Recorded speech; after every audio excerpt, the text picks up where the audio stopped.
Hello students and welcome once again. Today we are going to study a new chapter from class 10, that is chapter 11, the human eye and the colorful world. Now take a look at the screen. If you look at the screen, what picture comes to your mind? You can see the picture of human eye, isn't it? Also you can see here the picture of a rainbow, and here there are some clouds. Also if you look at the rainbow, you can see that here there are 7 types of colors. The rainbow has got 7 colors, isn't it? So from here, what can we think that our world is so colorful, isn't it? There are different colors around us, and how do we see that colors?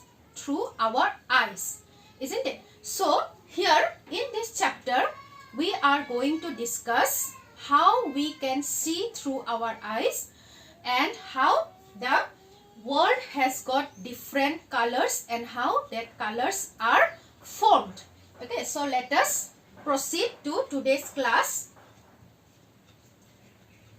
These are the topics that are present in this chapter. So first we need to discuss the structure and function of the human eye, then power of accommodation, defects of vision and their correction, refraction of light through a prism, dispersion of white light by a glass prism, atmospheric refraction and scattering of light. So these are the topics that we will have to cover up in this whole chapter. But in today's class, we will be discussing only the human eye and power of accommodation. Rest of the topics we will discuss in the later classes. We know that we have many sense organs in our body, isn't it? Our nose, tongue, skin, etc. Out of all this, our eye is also sense organ, and it is the most valuable and important sense organ, because if we do not have eyes, the different colors or the different objects that are around us cannot be seen. If we close our eyes, we can detect the object by the taste. If we taste that object, or if we touch that object, or if they have some smell, by their smell we can detect. But the colors around us we cannot detect if we do not have eyes or if we close our eyes. So our eyes are the most important and sensitive sense organ that enables us to see the wonderful world and the colors that are present around us. So now let us discuss how the eyes help us to see the different objects. What are the different parts that are present in our eyes and what function each part do. If you have a look at the anatomy of the eye, we get these different parts that are present in the eye. There is cornea, iris, pupil, crystalline lens, ciliary muscles, retina, aqueous humor and the vitreous humor. These are the different parts that are present in our eyes. So we will have to discuss one by one each part and what role they play. Okay, this is the level diagram of the human eye. Students, do practice this diagram also. Like I have told you to practice the diagrams of the brain or the neurons from the chapter Control and Coordination. You need to practice this diagram as well. This is also one of the important diagrams for your exam. So if you look at the structure of the human eye, you can see that the eye is a spherical shape. It is like a round shape. The diameter of the eye is 2.3 centimeter, approximately 2.3 centimeter. Here there are different parts located which has got their own individual role. So first part is the cornea. Now what is the cornea? It is the front part of the eyeball.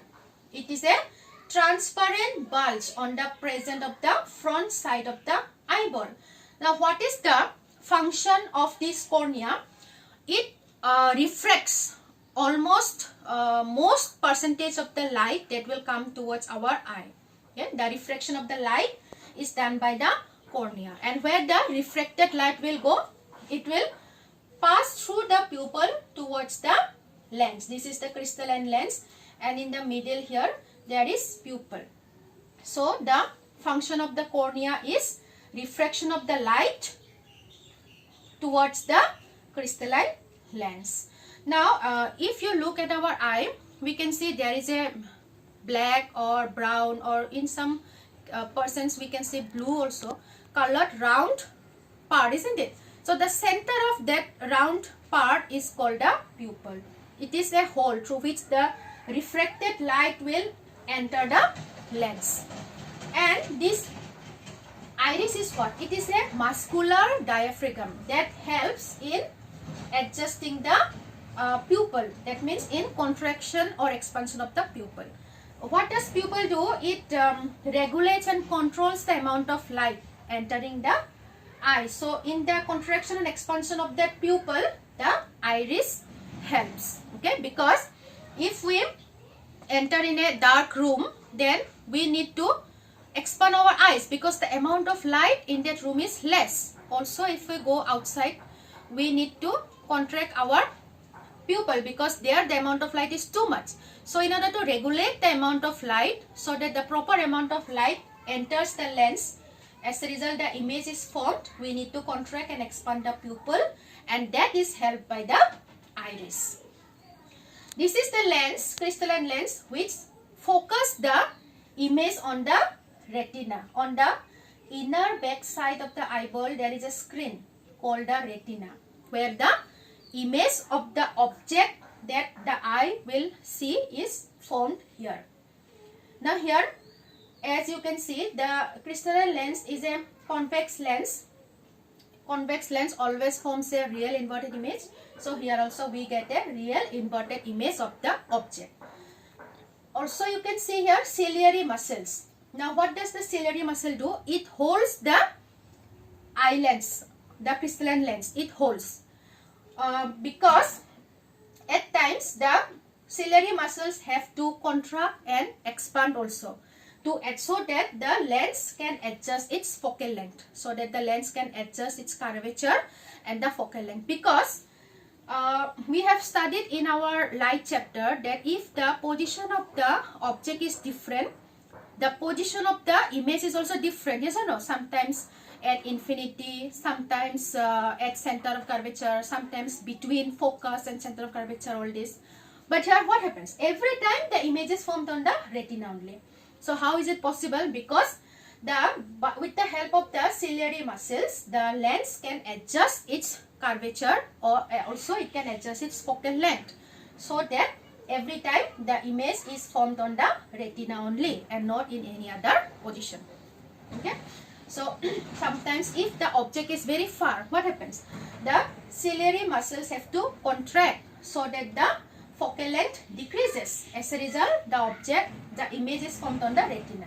Also, if the image is very close, then also the focal length is adjusted. According to that, the image is formed on the retina. Now, the retina has got some light sensitive cells which gets activated. When the light enters the eye, the cells get activated, and that cells has got optic nerves that sends the electrical signals to the brain. We know that from the sense organ, all the stimulus are sent to the brain. So when that signal will reach the brain will now process, and according to that we perceive the object as they are. Now I have already told now that here inverted image is formed, but if you look at something, do you see inverted image? No, you see an erect image of that object, yes or no?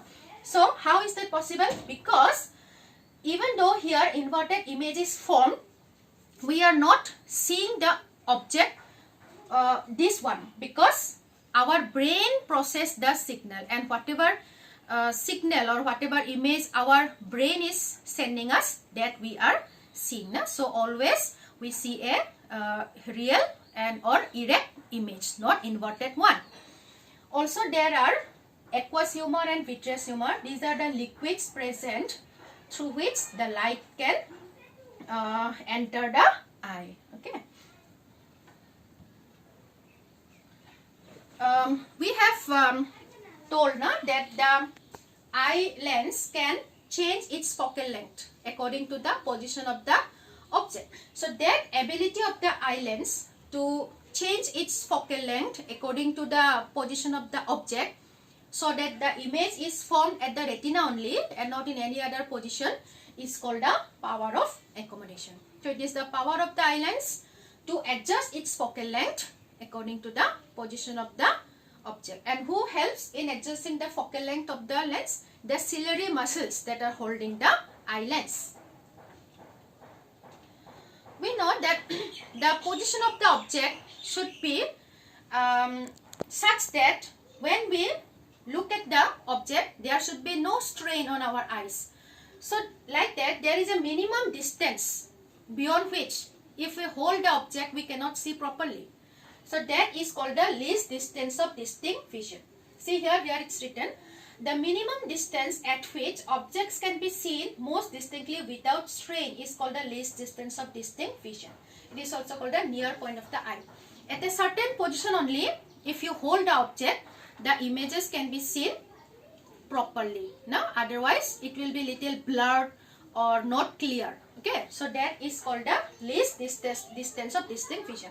Look at this picture. This boy is reading a book. Yes or no? So if the boy will hold the book too close to his eyes, will he be able to read what are the alphabets written there? No, because there should be a minimum distance at which you should hold the book. If you do not maintain that minimum distance, the letters or the words will be seen blurred. It will not be clear. So that is called the least distance of distinct vision. Also it is called the near point of the eye. That means it is the nearest point at which you should hold the book or the object. If you take your book little more closer to your eye, that object will be not clearly seen or it will be little blurred. So that is called the near point of the eye. Okay, that for a normal vision, for a normal person, for a young adult, not in case of older people, because we can see older people holding the newspaper very close to their eyes, isn't it? But for a young normal adult, the near point is about 25 centimeters. So the distance of the book or any object from your eye should be 25 centimeters, and that distance is called the near point of the eye.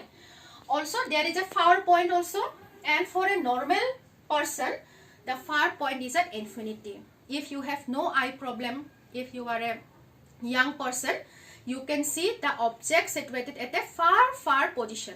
It means infinity. So that is called the far point of the eye. But it will be not in the case of a older people or some people, those who have eye problem. It will be not for them. But for a normal person or for a person having normal eye, the near point is 25 centimeter and the far point is at infinity. So let us conclude what we have studied today. We have studied the structure and the function of the different parts present in the human eye. Also we have discussed the power of accommodation. It is the adjustment of the focal length according to the position of the object.